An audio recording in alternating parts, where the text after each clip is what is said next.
Hello and good morning, ladies and gentlemen. So we are out here by our little park, and we've got a new friend in the fleet. We've got the Avata 2. Finally, we have come full circle. I've been wanting one of these for a very long time, and finally able to get my hands on one of them.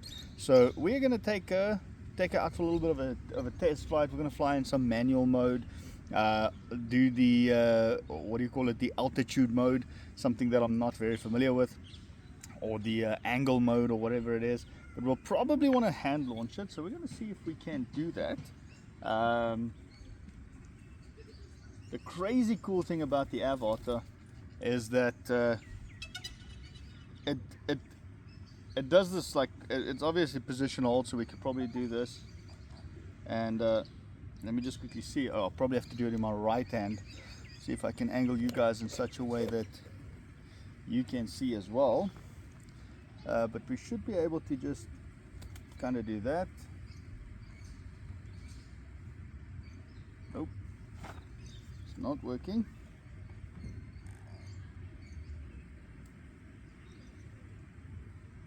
Come on. I wonder if I flick it over into manual mode. Okay, it did something now. Or maybe I could just take off here from my chair. I did this the other day, I swear. Well, actually, like, just armed this, or armed it in my hands. So if I do kind of this, there we go. And we are in what's sense mode, so we should be able to just do this. How's that over? How great is that? And then we can just basically keep our sticks over there, and then we can go fly. So let's do that.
returned home safely. What a fucking awesome ride that is. That is pretty dope, I'm not gonna lie. That is absolutely incredible. I have to say though, I don't know if these antennas are the right antennas for the Avata 2, because I do see that I'm kind of stuck in like 30 megabytes per second mode. For the normal quads it made a huge difference, but for the Avata 2, I don't know, I'll have to test the other antennas and kind of see what it does. But flying the Avata is so much fun. You've got so much confidence just to go and fly and all this stuff, and when you switch it over into manual mode, the thing is deceptively fast. It's actually very, very, very quick. It's a lot quicker than I thought it would be, but just the way that it handles as far as like cinematic stuff goes, it is absolutely incredible. Obviously I need to do a lot more flights with it to test it out a little bit more and all that stuff, and kind of see why I'm stuck in this 30 megabytes per second mode. But from the little bit that I have flown it, I think it's an incredible little quad. Especially getting it, you're not going to rip with it. You're not going to do like, well, I mean, you can rip with it, but there are better things to rip with than the Avata 2. I would definitely say, like, for something that's like a very nice cinematic quad that you can just plug in and go, you've got a lot of flight time on the thing, so you don't have to change batteries every 4 or 5 minutes or 6 minutes or whatever the case might be. It's a very, very, very nice, incredibly to control quad, but there are some caveats though.